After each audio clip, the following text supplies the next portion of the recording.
Do you know what the 8 people inside Noah's Ark truly witnessed with their own eyes? Most people remember them only as the family who survived the flood, but few ever consider what they experienced after God Himself sealed the door of the ark. According to Genesis, it was not Noah who closed that door.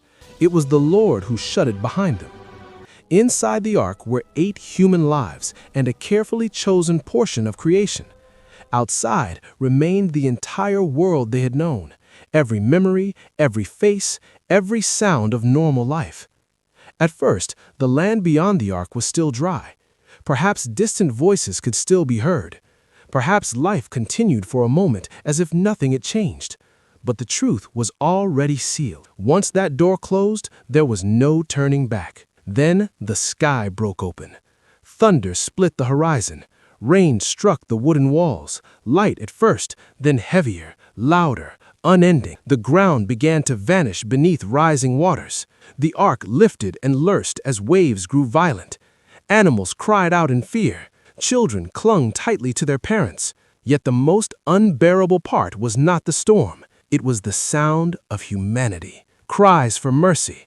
Hands beating against the ark, bodies fighting the rising water, desperate to reach what could no longer be opened. And inside the ark, they understood something terrifying and humbling. They were not the ones who closed the door, and they were not the ones who could open it. They were not better than those outside. They were simply chosen to survive and forced to witness the end of an age.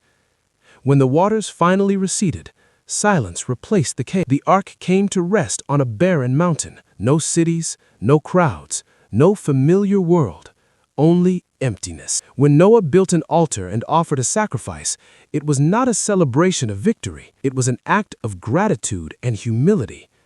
They knew this. Without God's mercy, they would have perished like everyone else. This story is not only about destruction, it is about transformation. God did not just save them from a flood. He removed them from an old world and entrusted them with a new beginning. If you feel like you are only surviving right now, maybe you are not abandoned. Maybe you are being preserved. Maybe you are inside the ark, being prepared for a new chapter. If you're ready to live differently and allow God to rewrite your story, write in the comments, "Lord, use me to write the next chapter." And share this message with someone who is struggling. They may not be forgotten. They may simply be waiting for the waters to recede.